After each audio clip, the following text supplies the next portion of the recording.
Today on Sugar Spun Run, I'll be showing you how to make a marble cake. Hey Sugar Spun Bakers, today I'm sharing one of my favorite cake recipes because it is the best of both worlds. We have that great soft vanilla cake, we have a nice chocolate marbling going through it. I think you're going to love this one. Now, the first thing you'll want to do is preheat your oven to 350 degrees Fahrenheit. Next, we are going to start with our chocolate. You're going to need 4 ounces of semi-sweet chocolate for this recipe. We'll just break it up and place it in a small heat-proof bowl. The nice thing about this marble cake is that you do not have to make 2 separate cake batters. We're actually going to be making 1 cake batter and just flavoring half of it with this chocolate. So let's go ahead and take this over to the microwave, and you'll want to make sure that you stir every 15 to 30 seconds. That way you don't make your chocolate too hot and end up seizing it. So we'll set our chocolate aside to cool down a little bit, and meanwhile we will prepare our cake batter. Now, the first thing you'll need is 1 stick or 1/2 cup of unsalted butter, and you want this to be softened to room temperature. I'm just going to place this in a large bowl. This is pretty soft, so I want to make sure I get all of that butter in that bowl. And we're also going to add 1 3/4 cup of granulated sugar. Now you'll want to use an electric mixer to cream together the sugar and the butter until they are well combined and creamy. Can you tell that I have a favorite color? You're not a real baker unless your shirt matches your mixer.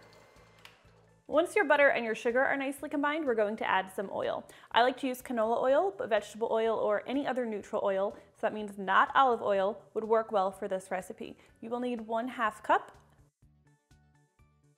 One thing that I really love about this cake recipe and most of my cake recipes is that they use a blend of oil and butter. Now, if you used just butter, the cake would tend to be a little bit more dry, but if you used just oil, you would lose some of that flavor from the butter. By using a blend of both, we have a nice, soft, moist cake that still has a lot of buttery flavor. The next thing you need is 4 large eggs. Now, ideally, these should be at room temperature. All of your ingredients should really be at room temperature just about any time you bake because it helps everything to combine really nicely. We're going to add 1 egg at a time and stir well after each addition.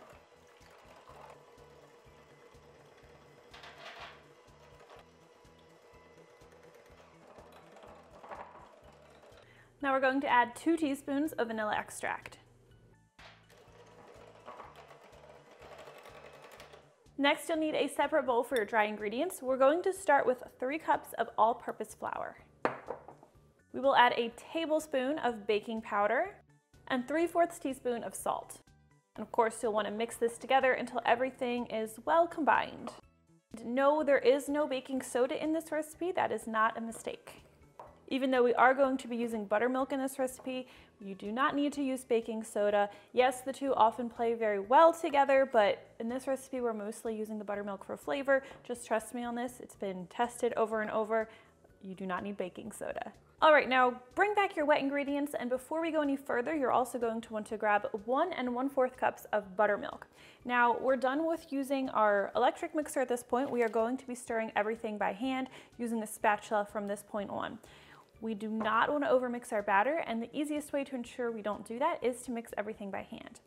Now, what we're going to do is we're going to gradually add our flour mixture and our buttermilk. We're going to alternate adding the two. I'll start by adding about 1/4 of the flour mixture. And I'm just going to stir this into the batter using my spatula until the flour is just combined, or mostly combined at least.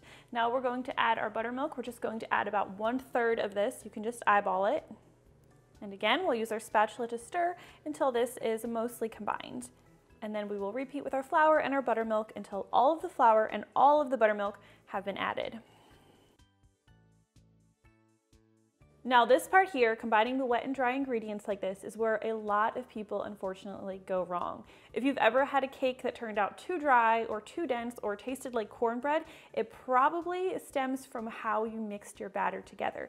It's really important that you don't overmix your batter. That is the quickest way to end up with a dense, dry cake that just tastes bad. Also, though, you could undermix your cake and also end up with a cake that doesn't taste very good. So it's really a balance. You want to make sure your ingredients are completely combined, but you do not want to overdo it. This recipe is based off of my vanilla cake recipe, and that one is my favorite because it's so soft and so buttery and it just tastes so good. So when people come back to me and say it tasted like cornbread or it tasted very dry, it breaks my heart because it's not a dry cake. It's such a soft cake, and it usually goes back to how you mixed it. Though overbaking it is also a big problem. We'll talk about that in a little bit.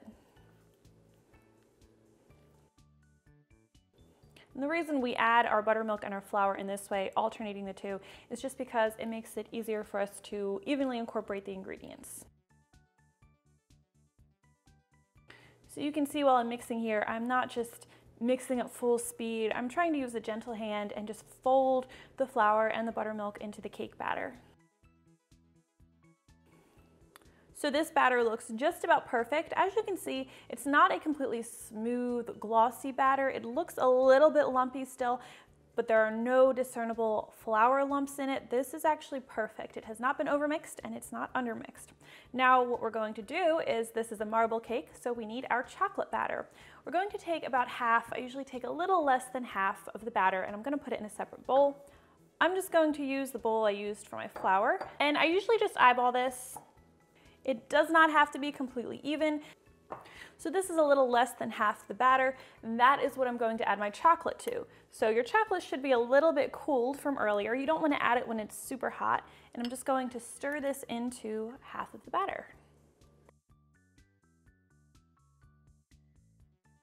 And again, use a gentle hand when stirring this chocolate into the batter because you don't want to overdo it. You don't want your chocolate ripple to be super dry.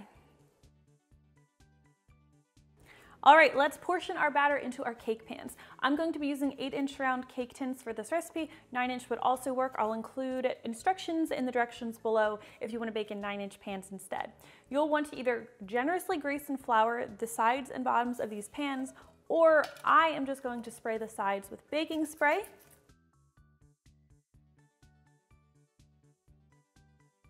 And then the best way to make sure your cakes do not stick in the pans when you go to invert them is to line the bottoms with rounds of parchment paper. And these are really easy to make by just placing your cake pan on a piece of parchment paper, tracing around it with a pencil, and then cutting that out. Saves so much stress when you go to flip over your cake. All right, so now let's go ahead and just portion our batter. I'm just going to alternate dolloping vanilla and chocolate batter into each cake pan and try to do it as evenly as possible.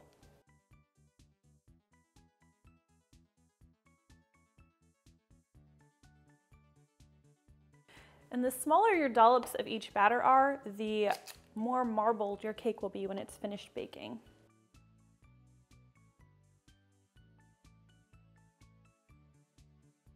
Now this is the fun part. You're going to need a butter knife or any knife, and you're just going to swirl the knife through the batter, and this is going to give you those pretty marble swirls in your cake. You don't want to overdo it, otherwise you're just going to have like a muddy looking cake. Just do it enough to work some pretty swirls into that batter. Doing this also helps to even out our cake before we move it into the oven. All right, now let's take these over to our 350° Fahrenheit preheated oven, where they will bake for about 30 to 35 minutes, or until a toothpick inserted in the center comes out clean, or preferably with a few moist crumbs.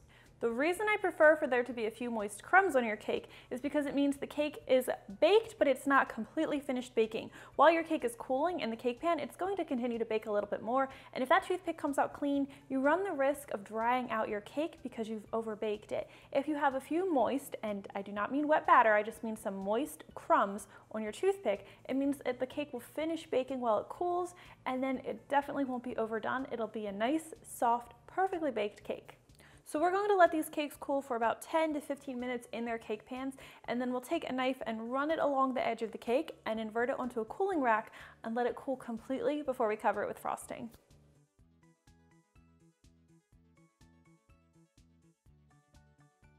Once your cake layers have cooled completely, we can go ahead and frost them. Now you'll want to transfer your first layer onto a serving platter, and we'll cover that with frosting, or we'll cover the surface of it with frosting. And I am just using my chocolate buttercream frosting recipe here, and I will link to that in the description below. It's super easy. We'll top this with our next layer.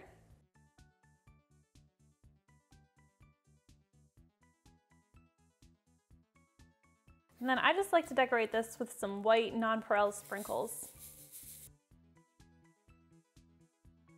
Since the inside's brown and white, I feel like the outside should be too. My husband is having a heart attack right now because I'm dropping sprinkles everywhere. All right, now for the best part, we get to go ahead and cut into our marble cake and see how it looks inside. And that is how you make a marble cake completely from scratch.